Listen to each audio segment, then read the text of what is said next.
Welcome to the Starcraft Expedition. If you are new to the adventures here on the channel, then subscribe to begin your journey. I am really excited for today's video as we begin the Starcraft Expedition.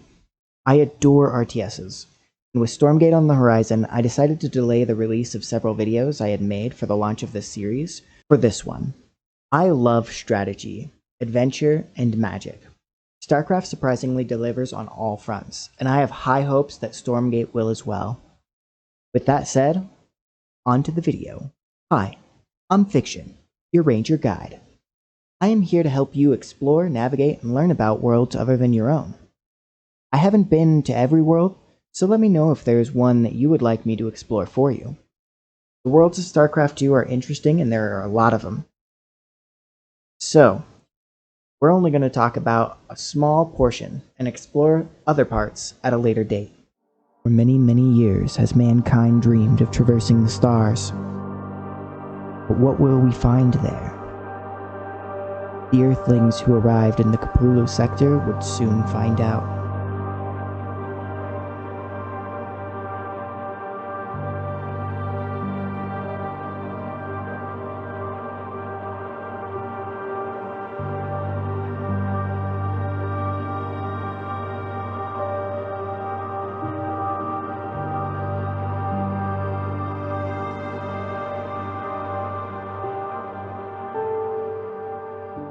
Well, adventure awaits.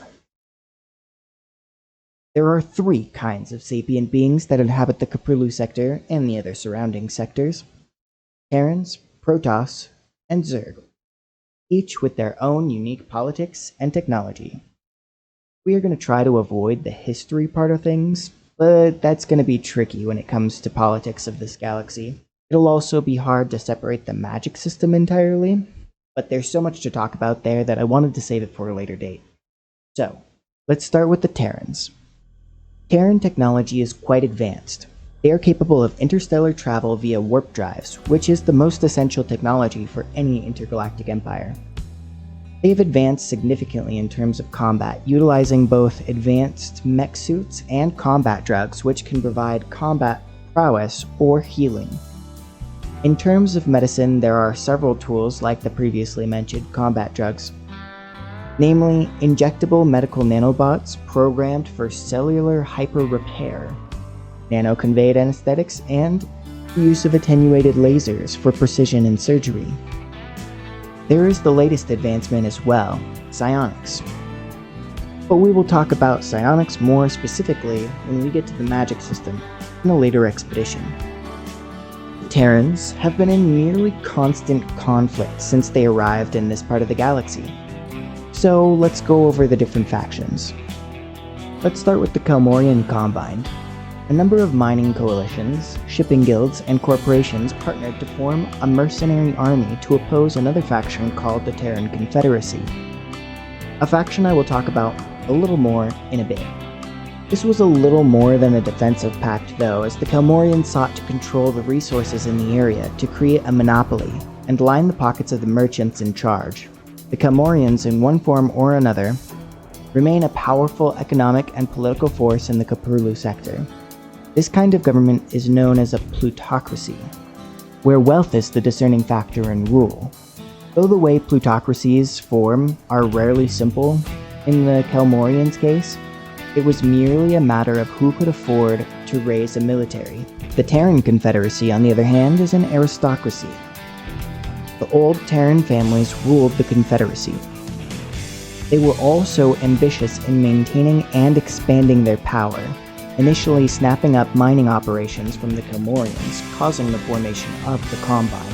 Assassins quelled rebellious outbursts and cemented an iron rule. It was the Confederate aggression that prompted the formation of the Emojian Protectorate. The Emojians operate under a democratic republic, actually. Elected members sit on a council which makes decisions for the colonies.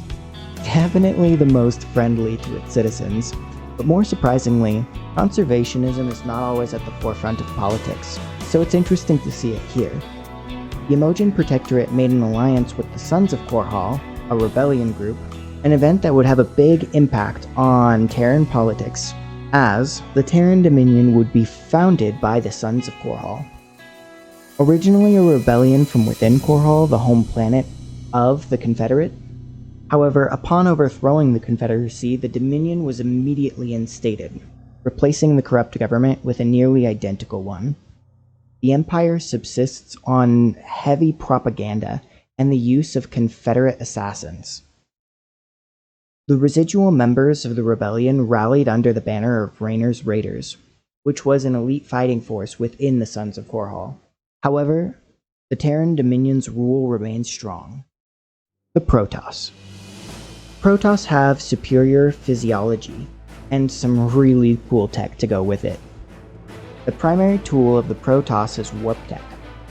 The use of warp gates allows for nearly instantaneous travel to anything that can generate a warp field. In combat, they use energy which is shaped into blades, or simply emit it into projectiles.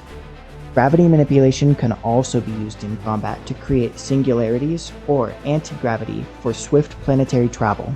They use psionics heavily in much of their advanced cybernetics, as well as in the Kala, which is a major point in defining their governance. Also known as the Path of Ascension, Kala is a mental link as well as a religion. Again, something that will be saved for a later expedition. The Kala forms an empathy link that can vary in strength, but always binds the Protoss together, mind and soul. The Kalai utilize the Kala to form an imperialistic caste system, led by a hierarch. Their governance is technically a theocracy, as the Kala is both a mental link and a religion, as stated before. The hierarch always has a preserver, which acts as an advisor. The preserver can access the memories of dead Protoss archived within the Kala. The other faction of the Protoss is the Narazim. They are outcasts who reject the Kala, or who were severed from it. They band together in tribes that are generally nomadic. The Zerg are also technologically advanced, though not in the same way at all. There are many Zerg that are little more than animals. But there is a hierarchy of intellects. Those that are bred for intellect are capable of advanced and finely tuned genetic manipulation. Through extraction of genetic code, they are able to replicate and adopt physical traits and the capabilities of creatures across the stars. This includes an incredible creature called the Leviathans, which are creatures that are capable of interstellar transportation, even capable of traveling through hyperspace. Believe it or not, the Zerg have 3 forms of government. Kind of. The Swarm, under the Overmind, utilize the hive mind system, which should be more or less self-explanatory. The Primal Zerg, on the other hand, which are the Zerg before genetic manipulation, had a cratocracy. The strong get stronger and are followed by the weaker Zerg. This is fueled by their innate biological ability to absorb the essence of a defeated foe and assimilate it to become stronger. Lastly, the Swarm, under the Queen of Blades, might just be the most interesting government I have ever seen in my travels. The Zerg operate under a matriarchal cratocratic hive mind. The strong can impose their will on the weak. However, in order to expand one's reach, you need to have a stronger underling, which could potentially grow to contest the Queen. In the Queen's absence, a broodmother can impose her will, but she must become stronger or ally herself with other broodmothers in order to expand her reach.